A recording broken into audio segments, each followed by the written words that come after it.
another friend named Brian. It was me, it was like the Three Musketeers, you know? It was like me, Brian, and David. We're like best friends. And this was like December 3rd of 2014. They were on their way back from Vegas to come chill with me. And it was like raining and shit, so the car like hydroplaned and like started flipping. So like everybody was fine, you know what I mean? Like in the car. And they got to safety, like across the shit. But Brian went back to get his bag in his car because they had like Molly, all these types. And he got hit by a car on the freeway trying to go back to get his backpack. So he didn't die from the car crash, he died just on some fuck shit.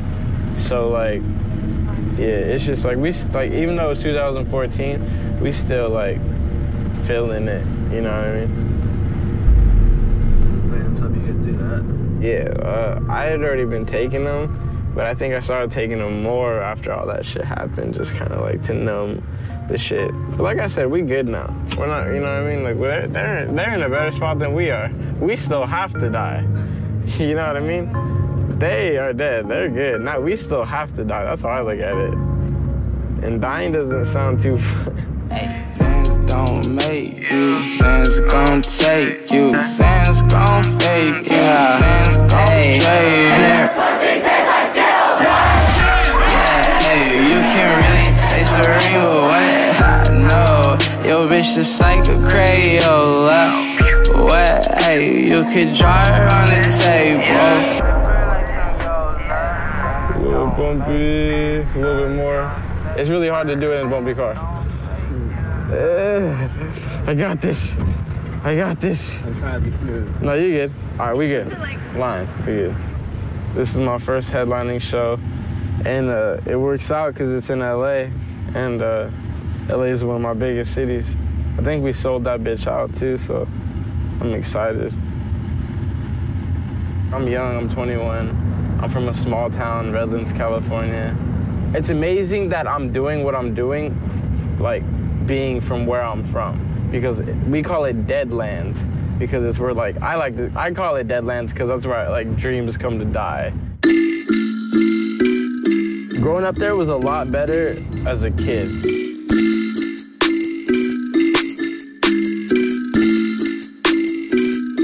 But the older you got, the more you realize, like, yeah, this place fucking sucks.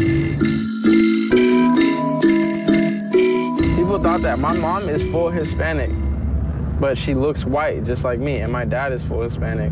So I'm like literally full Hispanic. Diego Llanos. That's what's funny. I always tell people I'm Mexican, but they're like, you look white. I'm like, yeah, I look white, but you know there's a lot of Mexicans that look white. Like Danny Wolf, the producer, full Mexican. He looks whiter than me. I love you, Danny. Like, we're the same people. We're called Whitexicans. It feels so good to be walking down the same street I grew up on. Like, I still know all the people that live here. Real shit, so much shit happened in this house. Like, a couple friends overdosed. We were so wild, we were shooting guns off in the fucking backyard. This house used to be crazy. It used to be filled with like 30 people every day. And it's like not really a big house, so, you know, people was breaking shit and all that, but like we loved it. Like we lived for that shit. And I think that's like a lot of the origins of Xanarchy, is us just being wild ass teenagers fucking shit up. So it's like, it's only fitting that we go by Xanarchy. Out the trunk, I open up a soda, sold a good price, out of sight. My hoe got talent, right? Whole squad ran do that shit right. Say, I'm a businessman and then my business damn. And I'ma bend her down, then I'ma dick her up. And then dig her down, she gon' turn around, then I'ma kick her out. She gon' tie that shit. The Xanarchy message is like very like punk rock, you know what I mean? Like anarchy, Xanarchy. Xanarchy is like me, Steven, and Xan Frank. I met Steven though at a show. I was a fan. Like I was a big Steven Cannon fan. So I waited in line 4 hours just to be at the front. I was like, can I get a picture, bro? I got the picture. I felt like the coolest motherfucker in the world. Watched his show, turned the fuck up. And afterwards, he was outside back, and I went up and I'm like, can I take some pictures of you, bro? I was a photographer. And he was like, yeah, man, go ahead. So I started taking pictures of him. So I just kept showing up to his shows, taking pictures. And then one day, like after the 4th time them seeing me, they were like, wow, you're putting in a lot of dedication. You should be our main photographer.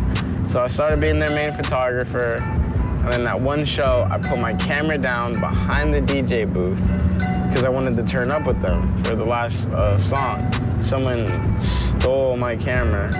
I was devastated because like it was a gift from my parents. But it was whatever though, because if that camera hadn't gotten stolen, I wouldn't be rapping today. Moving silent though, yeah. Hey, I ain't got no hoe. Hey, snakes get silenced though. Steven helped me get on blogs, like just stuff to get exposure. And then I was with y'all when I met Arnold. Y'all were following me around. Yo, you know what it is, Lil Xan. Got my homie Arnold. What's good, all my homies, XANarchy gang, you know, that's the crew, and we gon' fuck with you. And Arnold was just standing there, and I ran into him, and Xan Frank is pretty hard to not notice. And I was like, yo, you gotta see this. This man got Xan Frank tatted on his face. Yeah. Yo, y'all gotta see this. He got Anne Frank tatted on him, bro. It's the craziest shit. XANarchy don't fuck around, bro. He makes like the dopest beats ever. So I was like, oh my God, this is perfect. And he's a people person too. So like, that's how I met Arnold. And who knows, the future is looking like really good for XANarchy. By summer of next year, I think the brand will be like a household name.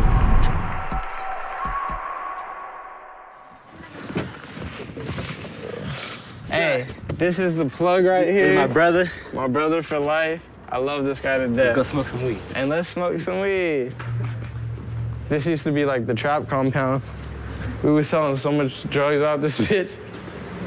We used to trap out in the back room. Yeah, we were selling mostly Xans, but a lot of weed and shit. Wax Lord Curly. I got the backwards tat right here. Got my mom's name. Pretty much my wife. Never leave my brothers for the people who passed away in my life. Supreme, but fuck Supreme though. I don't know why I got this. I got it when I was young. Hey yo, Sicko right here. Rest in peace, Sicko. And then I got this double cut. Cause I be drinking all the time. I had to quit down because that shit started fucking with me. One time the cops rolled in on us with guns blazing, but they got the wrong house. But we had just bought like 200 Xans, so like we put it under like under our asses shit. And then they come in, they're like, "What the fuck's going on in here?" And we're like, everybody just smoking. We're like, and I'm smoking a blunt. I'm like, I'm sorry, I'll put it out. And they're like, oh wait, wrong house. And we were like, fuck, man.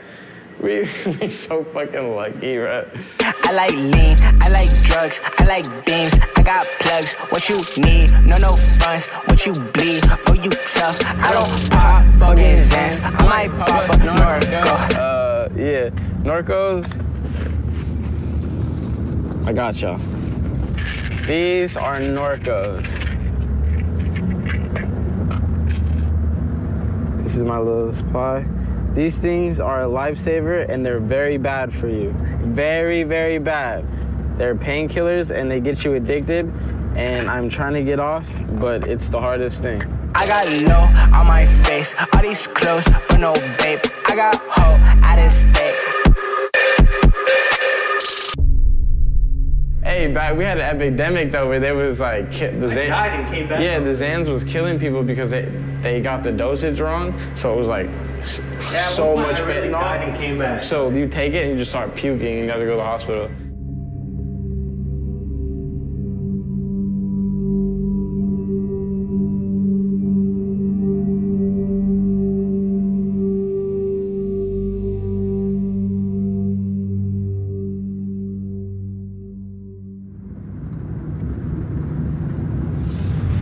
I got it tied on my neck right here.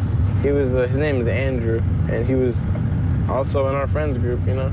And the cops were after him because he was selling like pressed Xans, and those Xans had like killed somebody, you know? So it was like some manslaughter shit.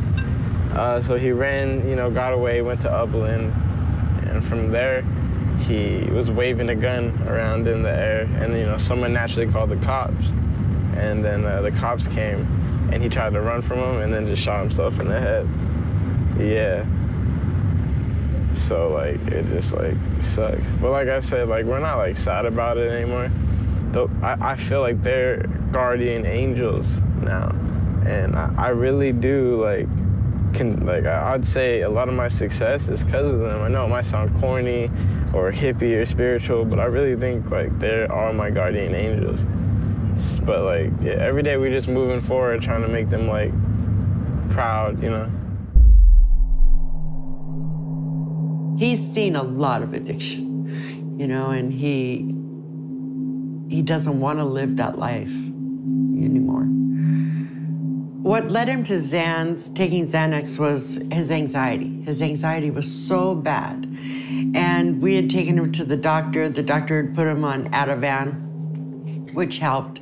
But then Diego just wanted to feel normal, like his friends. And so he started taking Xans. And it's hard for a mom to watch him because I know he just wants that peace inside. You know, he doesn't want to feel full of panic and anxiety all the time. So it was hard for me to tell him, no, don't take it, because I wanted him to feel normal, you know? And yeah, I got out of hand for a couple years.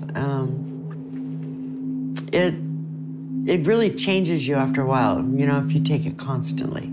It's really like a downer in the long run. But he's doing better now, and he still has anxiety.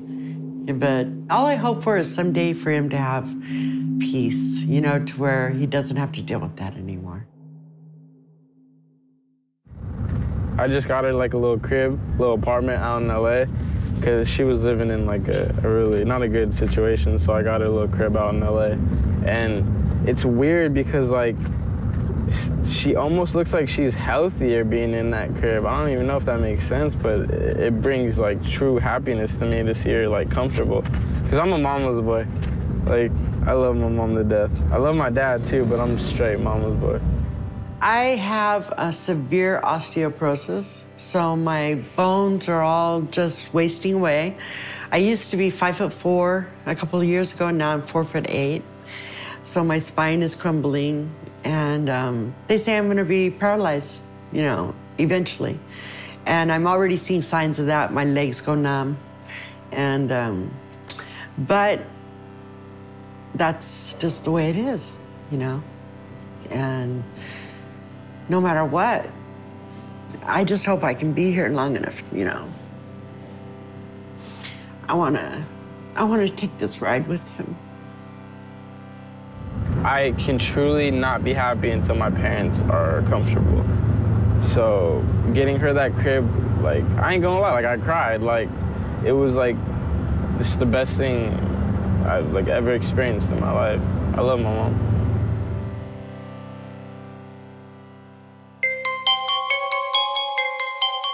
Hip-hop entered my life through my dad. My dad showed me Odd Future. Funny, right? Like, my dad showed me Odd Future. He's really hip to modern culture. He listens to, like, Trippie Redd and Lil Pump, Smoke Perp. So, coolest dad in the world right here. Okay, the face tats. Yeah, I didn't understand them. I didn't quite understand them at first. And all I kept thinking was like, how much is this gonna cost me to get him removed, you know? Yeah. So. Because I wasn't making rap music. But you know what he told me? He told me, Dad, he goes, if I'm doing this, there's no going back, you know? I mean, he's always had a vision. He's always been committed. Dedicated. And even he showed me that, you know, you can, if you have the vision and you just go for it, you know, you just go for it. And he did. When I heard he was playing the Roxy, I mean, I grew up going to shows in LA, the Roxy, the Whiskey. Amazing. I mean, it's just about 6 months, a year ago, I mean, we were just talking about what if this happened, and look, it's happening, you know, it's wild. Yeah, we're still trying to, you know, comprehend it. I'm still trying to comprehend it. For now? No. Who are you? I'm not a fucking bitch, dog. What? Who are you? I'm always gonna be the same person I was before all the fame. Cause like I quote my success as like, it's kind of overnight. Right now I'm super excited for the future. I'm out here fucking bitches though, who are you? I'm out here getting riches though, who are you? I'm out here fucking bitches though, who are you? I'm out here getting, hey, who are you? I'm out here fucking bitches though. I will know I finessed the rap game when they give Lil XAN the key to the city. Yeah, that's gonna be a great day. I like lean, I like drugs, I like beans, I got plugs, what you need, no fuss, what you bleed, who you tell, heard my rap that I nah, that they ask what my